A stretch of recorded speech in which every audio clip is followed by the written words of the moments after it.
Good afternoon. Good afternoon, sir. Yes, it's good to be here. It's my second time of speaking at the StartUp5 event. First time was last year. And I'm impressed by the energy and the fact that you've kept it going, because a lot of these things start and they fall along. So I want to say congratulations to Kenneth and the rest of the team. Well done. Well done. But hey, I'm also excited because of all the stuff I've heard you talking about previously, about raising money. And what Nana said. My name is Joe Jackson.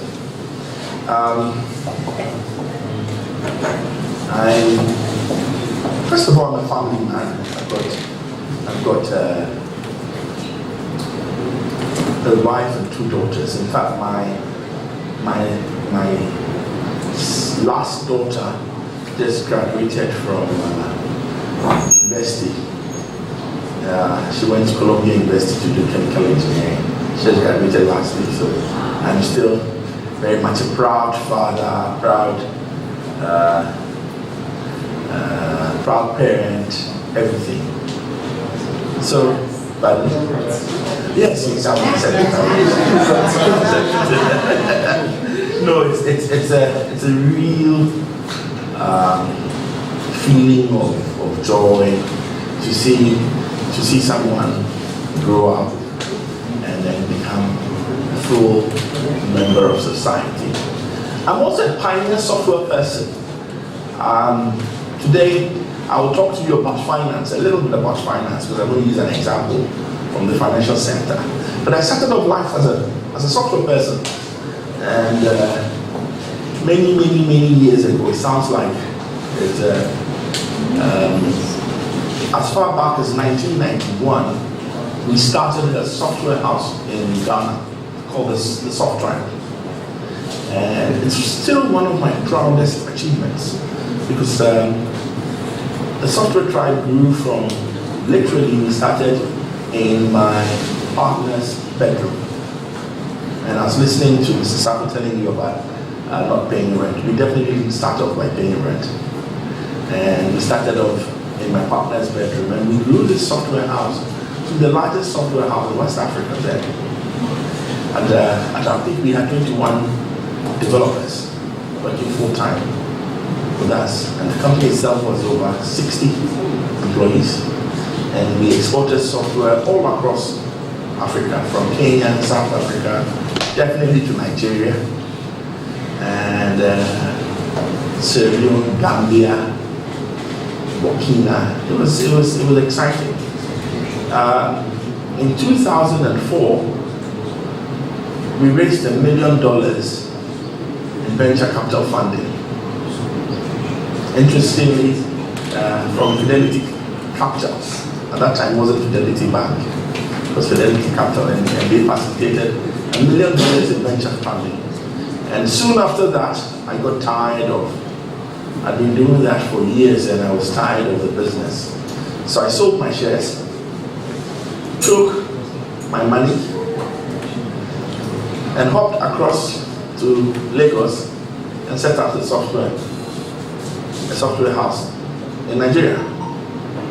Maybe it was the best decision of my life and the worst decision of my life simultaneously. I'm not sure what kind of weed I'd been smoking when I decided to leave Ghana and not really just go and set up Nigeria. But it was a fantastic experience. I made more money than I ever imagined, and I lost more money than I ever imagined. And I came back at the beginning of 2012, back to Ghana, to do new things. I call myself a serial entrepreneur.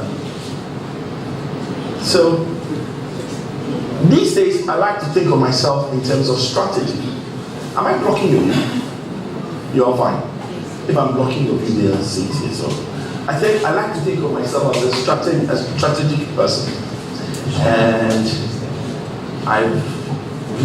what I've done in the last 4 or 5 years is to evolve strategy and innovation for the financial sector. Bringing in my background in IT into play. I actually went back to school briefly to teach myself and have some stuff to do in innovation, strategy, etc. So these days I'm what they call the fintech evangelist. I'm always pushing for more technology in the financial services, everything from mobile money on to what have you. I have an affectation. I like big words, so bear with me. Right? I'm an autodidact, which is simply I teach myself. I teach myself. All my life I've taught myself. I left the university after my first degree, and then since then I've been teaching myself. I've taught myself accounting, so I can hold my own with accountants. I taught myself marketing. I hold marketing lectures, and on and on and on and on. So that's one thing I can recommend to you. Lifelong learning. Everybody talks about it, but I'm happy to say I actually do practice it. It's my single biggest strength and my single biggest failure sometimes. So that's me, Joe Jackson. And in the last few months, I'm pushing my Twitter account. So anybody who is generous enough to want to follow me on Twitter, I show you I won't bore you with worthless posts of what I ate for breakfast. I'll try and give you something that is worth. You can find me as Joe_Jackson_GH, and the name will be Joe Jackson. There's another Joe Jackson account, but it's an old account and dormant, so leave that one alone. But you find that there's an active account going. Follow me on, and if I know, so follow me on that account. I'm supposed to speak about a hostile environment. Hostile environment, and truly speaking, the last few years in Ghana and even in Nigeria have been extremely hostile. It's been the toughest thing to start a business in any of these two places. And sadly, in the last 2 years in Nigeria has been really tough. Maybe tough. We thought Ghana was tough, but hey, Nigeria has been tough. And listen, when Mr. Saf was speaking, he said, if you want money, come and see me. Right? For your business. Don't come. I won't give you money. I'm serious. You know why? The odds are so badly stacked against you as a business that is starting up. But the last thing you want to do is to borrow money at the rates at which you are lending money. Because the environment is harsh. It's really, listen, it's not just difficult. I mean, under ordinary circumstances, anywhere in the world, setting up a business is tough.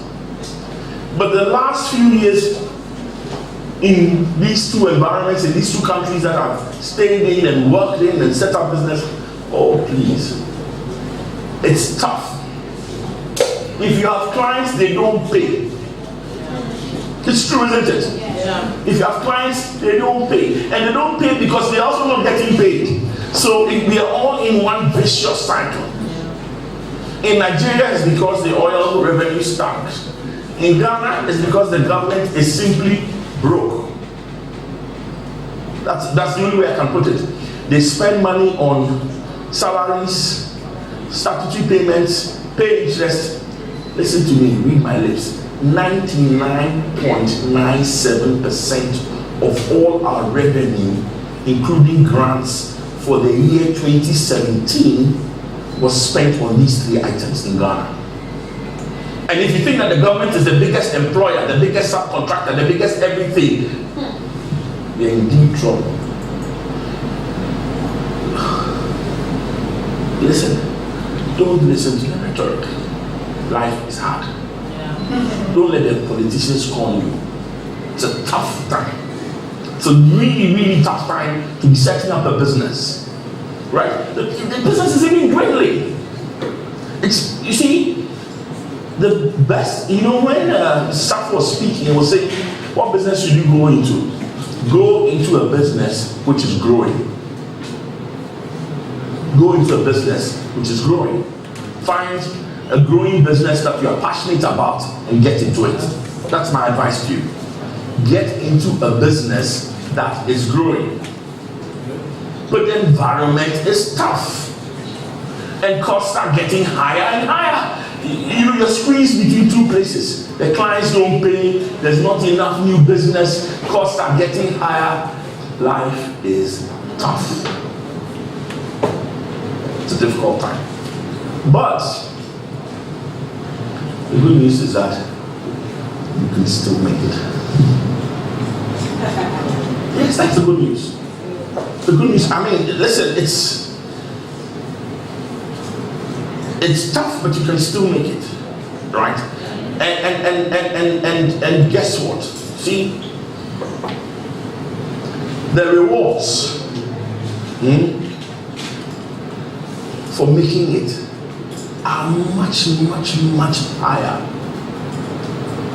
than you think. They're extraordinary. Because you see, anytime things get tough, it is the world's way of getting people to drop off and quit. So this is quitting time. This is time when the faint-hearted quit and go for a safe job, even if it's horrible and they are miserable. Right? This is the time when everything has been set up to make you quit and stop. But if you crack through that and you make it, the rewards are high. You see, this world is set up to make us quit. Think about it. If you're a footballer, if you make a breakthrough, you earn unimaginable results. But then most of the footballers, they're hustling, they get injured. Those who tough it out, do the hard training, those who are like Ronaldo, those are the ones who make it. So this period is a period. She's smiling. You know why? Because the system is made up to let a lot more people quit. And if you can summon up the passion, the energy to get through it, your rewards are unimaginable. Your rewards are not just double, it's 10-fold, it's 100-fold, it's huge. Because this time, everybody who is faint-hearted is quitting. They are finding safe things to do. I would rather find a job, even if it's an Uber driver, small, make some small money, and wait till the economy is growing. This is your time. Because everybody wants you to quit. Listen, the worst are your family people. They will come to you and say, why are you doing this? Why are you doing this to your wife? Why are you doing this to your husband? This is your business, it won't go anywhere. There is a job available, go and do it. And the whole system is designed to make you quit. Everybody will say, listen, and then if you are religious, they'll say, so you think it's all prayer, and this your fasting and praying, it's not getting you anywhere. Apply wisdom. That's what they'll say, isn't it? They say, apply wisdom. It is designed to make you quit. But those of you who can tough it out are those who get unimaginable results and profit. That's my message to you today. So I want to start to tell you a little story. Look at those numbers.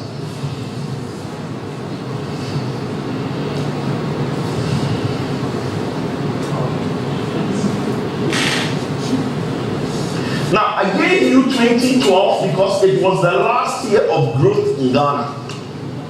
After that, things tanked. And the 4 years between 2013, 14, 15, 16, things went. And yet, when everybody was falling like 10 pence, when this, as for the finance sector, even still they are collapsing. Today is UT, tomorrow is Unibank, the next day is Capital Bank, and we hear another one is coming down. Some of them have gone down quietly without even fuss. There's a new one set up, Construction Bank. They've closed their doors quietly. They didn't make any fuss because they are dead, but they've closed down. Yes. They didn't even make the news because they are new.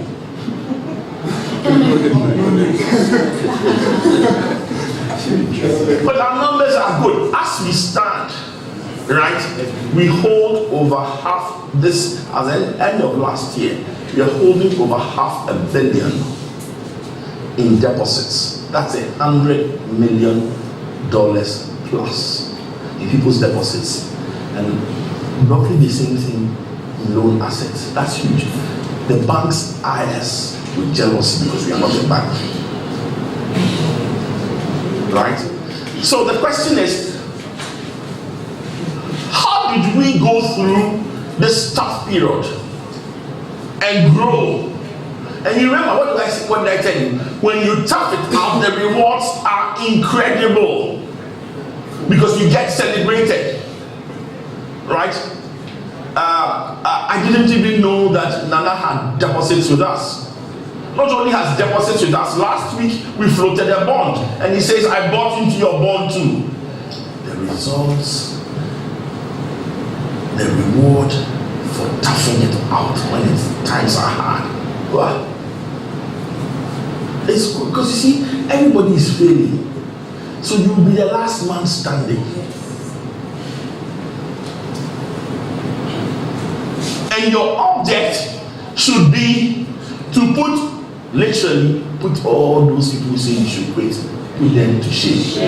Yes. I'm serious. Put them to shame because tell them this, I'm passionate about this, I will take this on, I will move it forward, and I will not quit. You know, I have a story. My wife has a consulting business, and you know, she's been very successful. She's another, I can't use her numbers, I can use only my numbers, but her numbers have been incredible. And 4 years ago, her parents and her big sister sat her down. And her name is Margaret. She says, Maggie,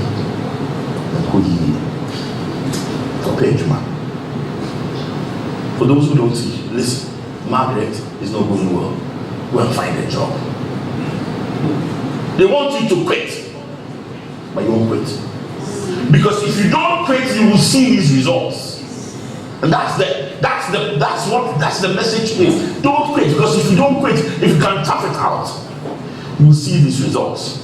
So I'm going to tell you a little story about how we did this, and I'm going to extract 3 things for you to take away about how to survive in a hostile environment. So 2012, getting to the end, Dalex says, what's going to happen? And the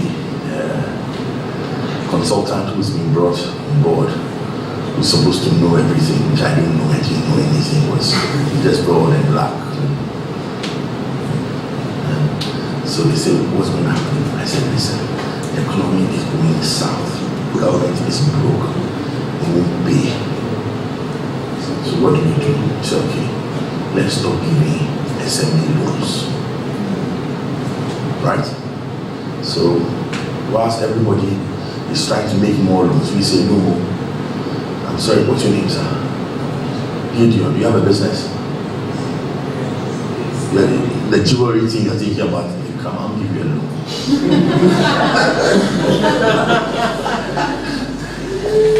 You see, things are going bad.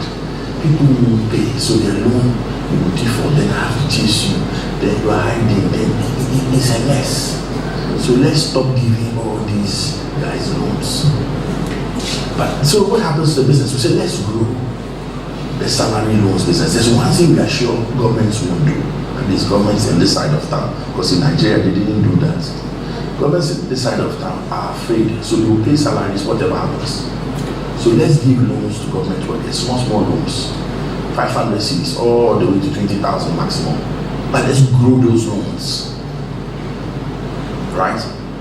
And then, because governments, if they will pay salaries, even if they delay, they will pay.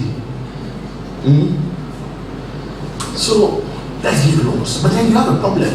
So because the environment is hostile, and you know that people are collapsing, and we want to not only tap, we want to grow. So what do?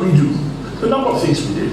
The question is where, how, and what. So you know what we did? So the first thing. In Accra, in Kumasi, in Takrady, the main urban areas, there are lots of banks. The banks give loans cheaper than I buy money, because I'm a non-bank finance. I'm not a bank, I'm a non-bank. So the banks will take your savings at anything from 2 to 5% and turn around and lend it to you at 32% and think they are doing you a favor. Me, I'm buying. If you give me money even today, when rates have come down, I will give you 21.5% per annum today.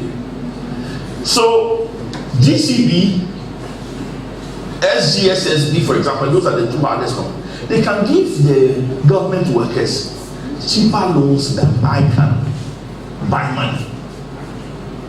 GCB will give them a loan, SGSS will give them a loan at 21% per annum. Me, I'm buying money at 21.5. So I can't compete.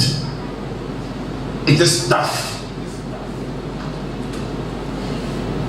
So what did I do? I said, okay, first thing, let's forget about this Accra business. Let's go to the rural areas. Let's go into the rural and urban areas. After all, the government, because of single spine, whether you're a teacher in Kumantumi, or a teacher in Akachi, or a teacher in Tunu, you earn the same amount, isn't it? So I want to give you loans. I'll go only to the rural areas. Let's leave Accra to those who are in Accra. Let the SGs and the Access banks and the Zenith banks and all those Bank of Africa and all those 21 plus all our other, and even the big players like Bayport. And one thing I didn't mention, Dalex is only 11 years old. In the finance sector, that is like, we are like a baby. Because people are, at least will tell you I'm 150 years old. Even First Bank, what will First Bank tell you? In Nigeria, StartUp5 even latter-day banks like Zenith and GTB, they are over 30 years old. It's true. So we are like, we are topless. And we are locally owned. We have no support from outside. So it is tough. So we say, forget this rural area. Forget this Accra business. After all, if a teacher is in Kimbu on the high street and walks out of his school, every bank and his brother has a branch on that street. If you are a nurse in Kolebu and you walk out of the gate, why would you come to me? Well, I'm so expensive. Right? So that was rule number one.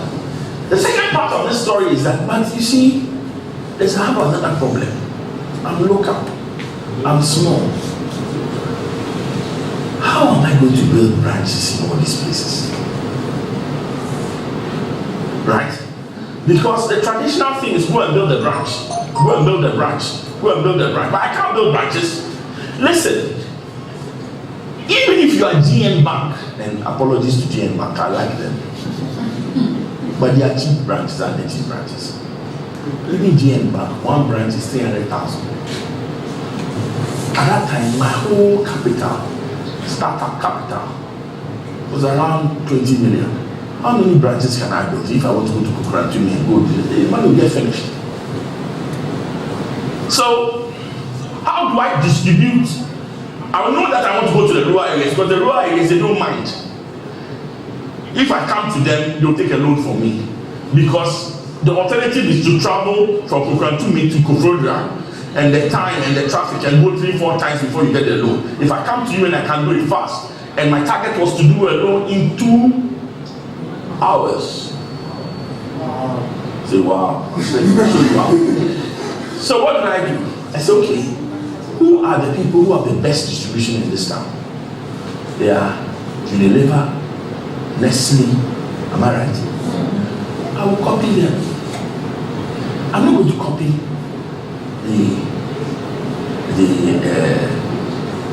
the banks. Let them play their branch game. Me, I will copy Unilever. So Unilever has what? Key distributors and sub-distributors. I start growing a distributor system and a sub-distributor system. Guess what? As of today, I have over 6,000 registered agents nationwide who are selling for me. In a bad month, I'm disbursing over 17 million in new loans each month. Yes. And don't be mistaken, no, some of the agents, they are enjoying. The best paid agents earned last quarter an average of 20,000 cedis a month. The top 5 agents earned over 20,000 cedis a month. And these are not in Accra. So you are sitting in Techiman and you are knocking off 10,000. You are the king of the town.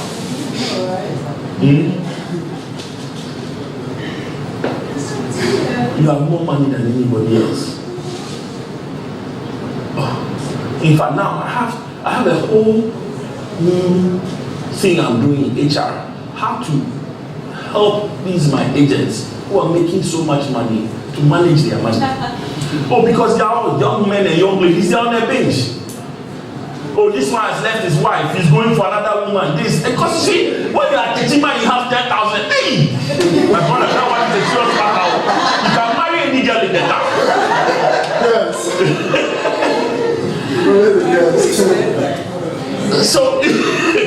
So you see, what happened? So I got this agency stable, and their commission, no salary. And I can pay that commission because I don't do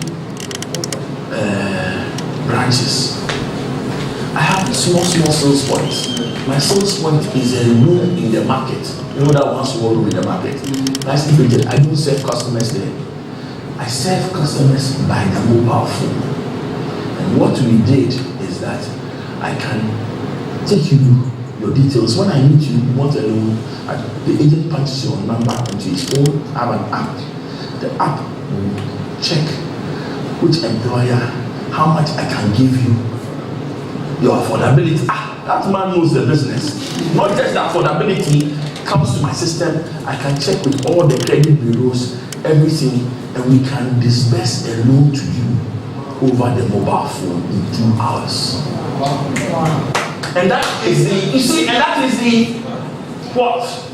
You see, if you are sitting in Kukurantumi and I come to you and I say in 2 hours I can get you a loan, you don't have to go to Kofrodra. You know I'm expensive. You see, let's not get confused though. When we go to the Shell shop to buy a drink, to buy water, we know we are buying expensive water. But it is more convenient because and it is after 6, and you can't wait and go and buy it and come and chill it before you drink it. So you know you're buying. Listen, when you buy oranges from the girl selling oranges, it's not as if you don't know the way to Abubushi. And you don't know that you can buy a basket for 5 cedis that will have 50 oranges, but you still buy it, and she just peel it small and make it look nice and still the orange. So you see, as human beings, we pay for convenience and speed. And even though I'm more expensive, if I know where to go and how to judge, you'll pay me. Yes, the same bottle of water. If you get to Movenpick, small bottle of water is 10 cedis. Campaign is 10 cedis. Do people not buy it? So the point is not that there's no business or that you are too expensive. The point is you have to find somebody who will appreciate you and want to buy you.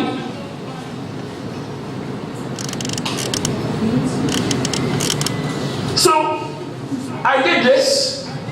And what? Life is good. Let me tell you, I came to Dalex as a consultant and I was supposed to do 3 days a week. And by the time we implemented the system and started going, of course, it didn't happen that nicely and that quickly, of course, hiccups. But I tell you what, by just changing to the rural areas, when I came to Dalex in 2012, we're disbursing 800,000 cedis a month and they thought they were kings.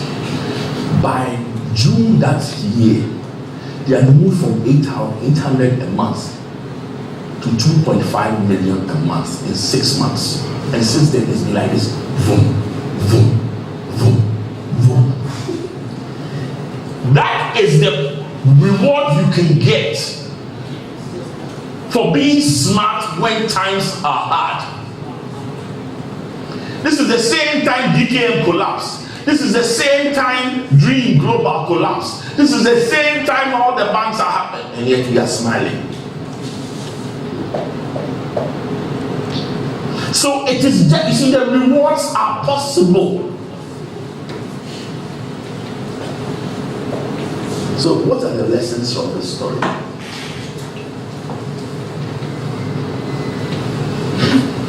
Number one, for you, for your business, first thing, know who you are.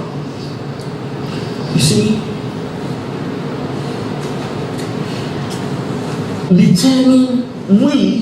determine that we are non-bank. We are expensive. Right? So you tweak your model, you tweak your business, you turn it in a direction where it is the people who appreciate you who would get from you. So when times are difficult, the first thing you have to ask you, who am I? What is the value I have bring to this my business? What is my cost structure? And find someone and ask yourself, what is going to happen? Then I beg you, don't fight Goliath, and I'll tell you what. You know, all of us, we like to think of this David and Goliath story, and you think you don't want to be David, you think of Goliath. Don't fight Goliath. Run. And you got to work harder than everybody else.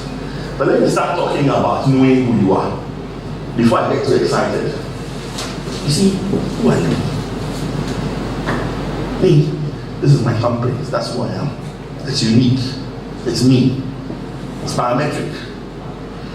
Each one of us, each one of your businesses has a certain unique value it brings to the market.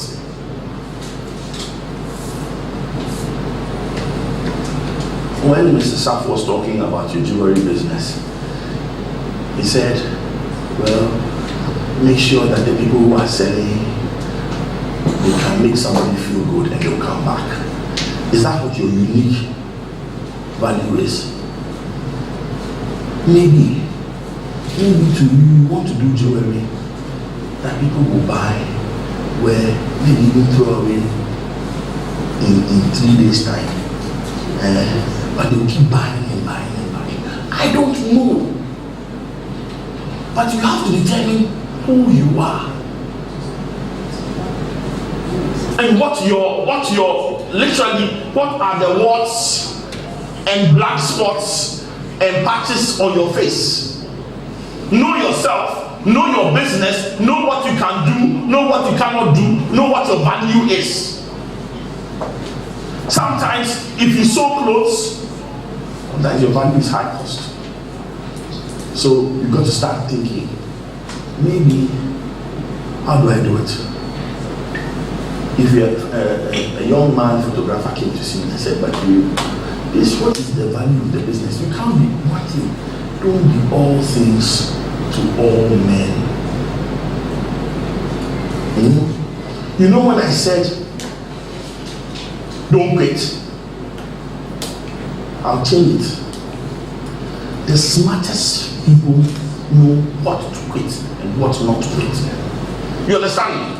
We said we've quit. We don't do small loans anymore. My hands are up. I don't do small loans. If you want a loan, go elsewhere. I quit. The business is bad. I can't compete. But I will not quit salary loans.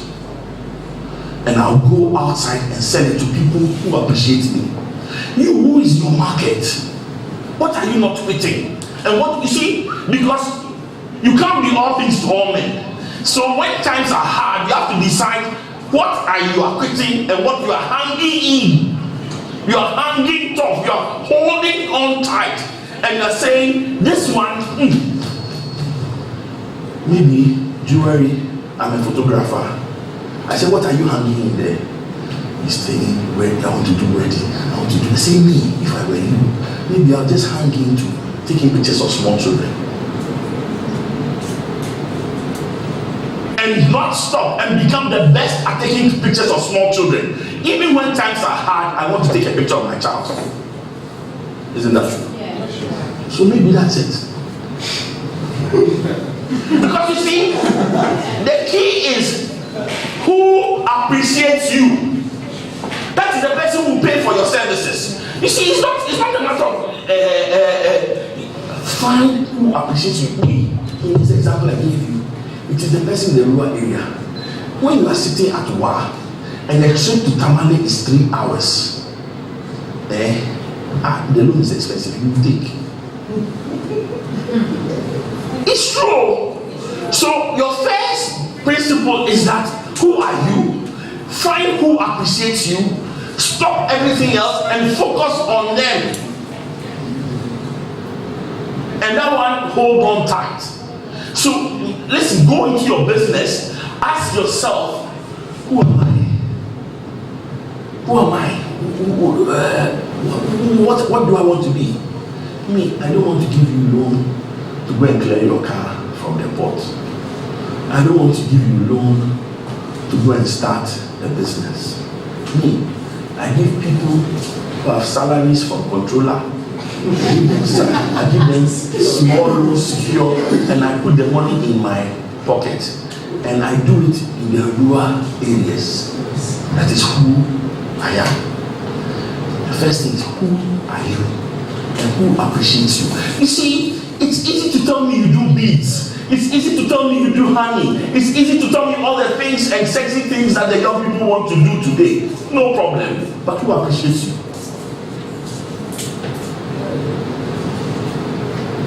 So, don't ask me what business you should be doing. Ask yourself, who am I? Ask yourself, who will appreciate me? How can I tell who you are? I can't. Are you with me? When times are hard, you see, when times are good, anybody can do anything. Today they say, toilet roll from China, everybody is importing. Tomorrow they say diapers, everybody is selling. You know, we want cheap. When things are happening, you can do anything and succeed because it is growing. When times are hard, you focus on what you want to do. You focus on who you are and who appreciates you. Then when you want to raise money, it's easy.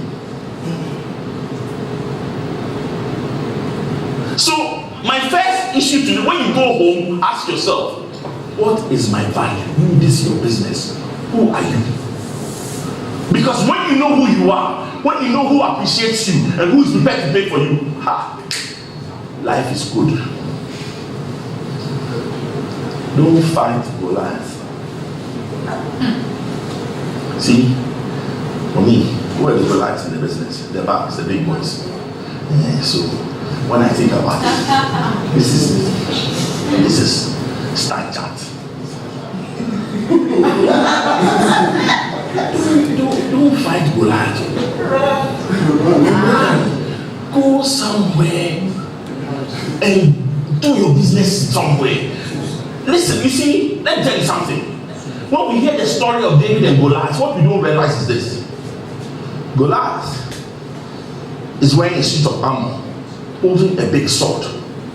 If David had gone into a sword fight with Goliath, he would have lasted 1 second. David stood far away and flying the small stone. Stand far away. Don't fight Goliath. Don't go and stand on the mat as like a sumo wrestler. You know, this guy looks like me, doesn't he? Don't come and stand in front of me and say you want to wrestle. Run from this place. Stand far away, find the catapult and shoot. You have no business being Goliath in the same. You want to fight Goliath. Who are you? This is your business, a few years old, you have no money, you don't even have employees, you have not rented a space, you are still living with your parents, you don't have a car, and I can list all the problems. You want to fight the big boys. Find where the big boys are not. And you see, there's a book I want to recommend to all of you. It's a book on strategy. It's called Blue Ocean, Red Ocean. It says that as a business, there are two kinds of places we fight. You know what the red ocean is? It's the ocean full of blood, where we are cutting ourselves and competing. So the floor is slippery with the blood of the competitors. Blue ocean is the blue-white ocean. Nobody is there. Go there. Do your business there. Find your equivalent of the rural and peri-urban areas and let them like you.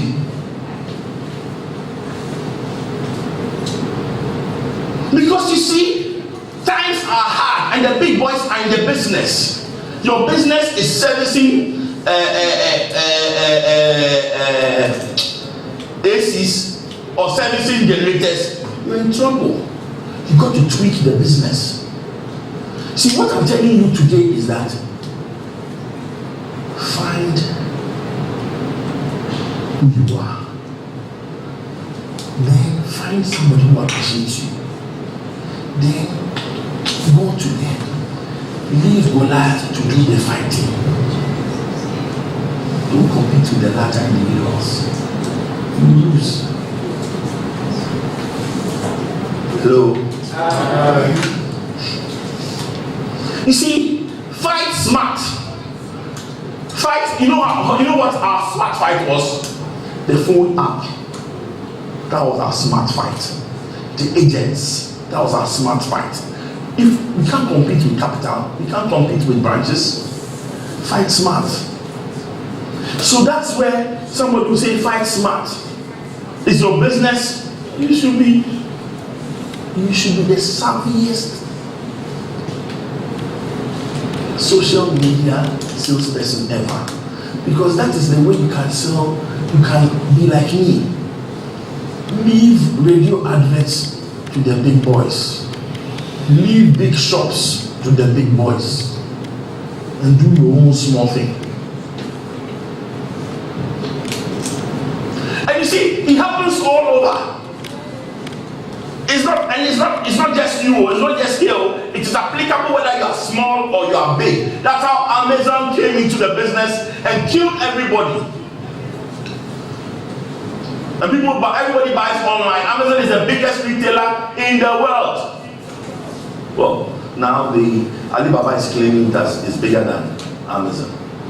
But look at Alibaba. We sit here and somebody's in China and selling to you. How many of you know the app called Kiku? You know Kiku? Kiku. Person is sitting in China and collecting mobile money from you here. You are sitting here, your business, you don't even accept mobile money. Are you for real? Are you for real?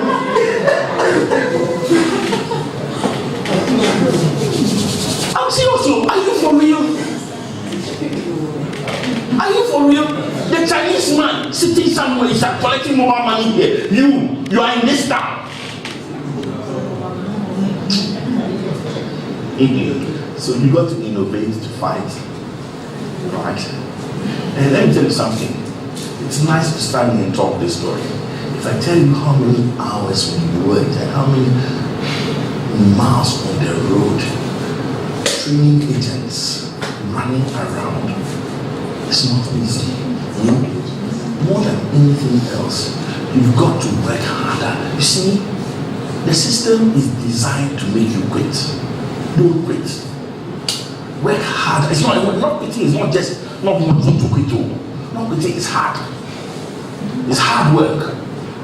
Don't quit. You got to outwork. You see, listen. When we were working in Dalex, there was a friend of ours, a very wealthy man. There was a day he said he passes in front. Our offices used to be in Ringway, so he passes in front of his office. Our office to go to home. One day he came to us, he's a friend, he came to us and said, you know what, this week, I've told myself, I won't come and pass by and see that the light is on in your office and you are working, because you are working harder than me. That should be your attitude. Let me tell you something I learned from Nigeria. Ghanaians, we have the balance between work and leisure is wrong. It's a cultural thing. The balance between our value for leisure time is too high. So every time I hear work-life balance, don't tell me about work-life balance. We value, as culturally as a people, our value for leisure is too high. Tell you what, reduce the value of leisure in your life. I say something. When your boss hasn't gone home in Nigeria, hey, everybody is there. Chock hard. In Ghana, they value leisure so high that they will leave and sneak out because I want to go home. See, you are an entrepreneur. Leisure has only small value. Work is of value because you want to be rich. You want the extraordinary rewards that come from breaking through. That rewards, they don't come. You see, if you value leisure too high, you know what happens? You work hard. And it's not wrong, but you want to be an entrepreneur, you can't have that value for leisure.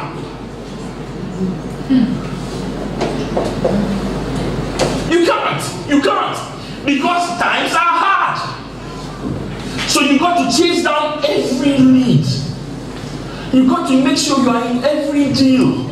You got to work harder than anybody else you employ, because in the day you start taking time off, you will take time off. So, and I tell you, in the last 4 years, it's amazing. I've worked harder than I ever imagined. Right? But there's one thing, I'm excited about what I'm doing. I wake up in the morning and I'm ready to go, and I found out that I enjoy what I'm doing. Right? And I'm excited about it. And the rewards too are good. Oh no, don't be mistaken. This stomach wasn't built on daddy photo. No, but you're an entrepreneur. What are you talking about? You should be celebrating success and dreaming of. You see, listen. The day you stop being greedy for money is the day you should quit this whole process. Because you see, ultimately, it's cash. We are not in this business. You think I'm doing this because I want to be poor. No, it's not a joke. Oh. It's not a joke. I tell you, you see, it's easy for me to stand here and say, thank you to you all smile when you heard my daughter has. You should come and listen to me tell you about the fees that I pay every year. It's an Ivy League school. You can imagine, I leave it to your imagination. It's an Ivy League school. Why shouldn't your daughter go to an Ivy League school? Why? Is it written on your forehead that you go to SSS? No! You see, you want the good things of life. Listen, me, I'm a Christian. I try hard. But I also know that I will work hard for the good things of life. When times are hard, that's when you drive hardest. Because you know that when the good things come, they will be good.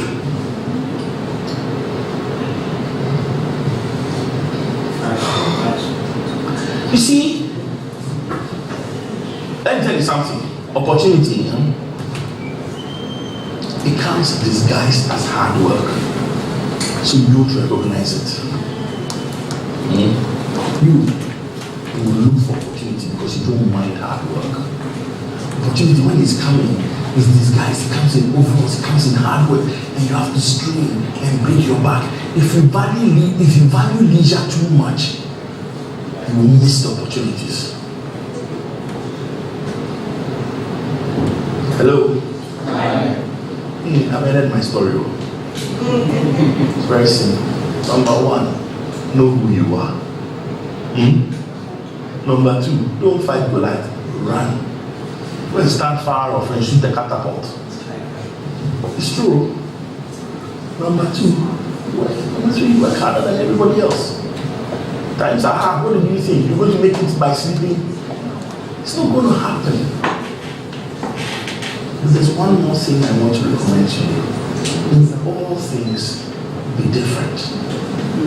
Be different. Be different. Be different. You see, you don't become successful because you are following the pack. You become successful because you cut the path. When we decided we were going to Leone, it wasn't fashionable. It's still not fashionable. Right? And yet I'm watching. I'll tell you something. When we started Salary Loans, Bayport had been around for 25 years. It was the biggest company. Bayport was claiming 30-something branches. Now we have over 50 branches. But each year, when we started in 2012, we were number 8 in the business. Now we have overtaken Bayport. And if you continue opening branches, it's because we are different and we found a different way to give value. What I'm telling you is find a different way to give value. And above all, be different. Thank you very much.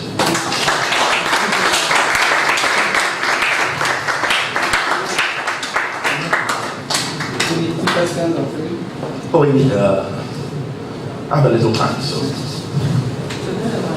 if you have any questions.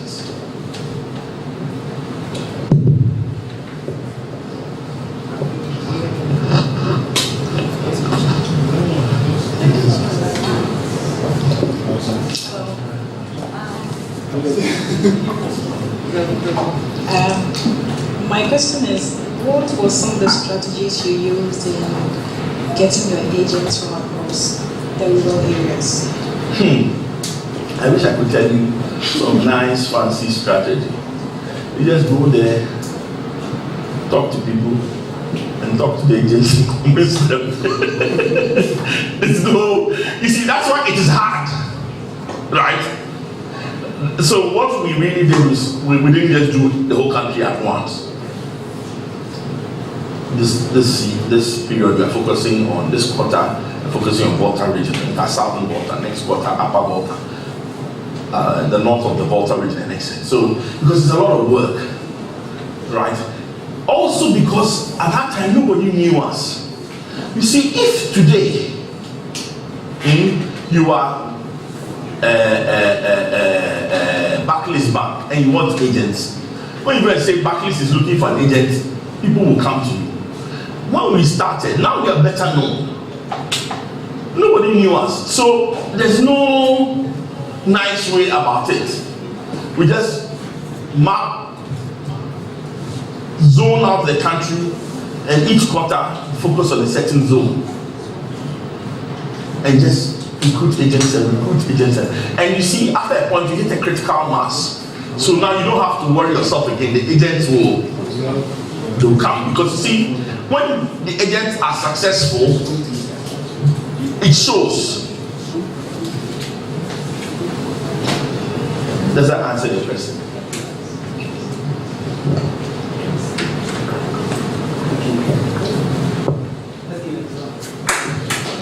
Thank you very much, sir. If you're still thinking about your question, that means you don't have a question. I want to appreciate it. One more time, please.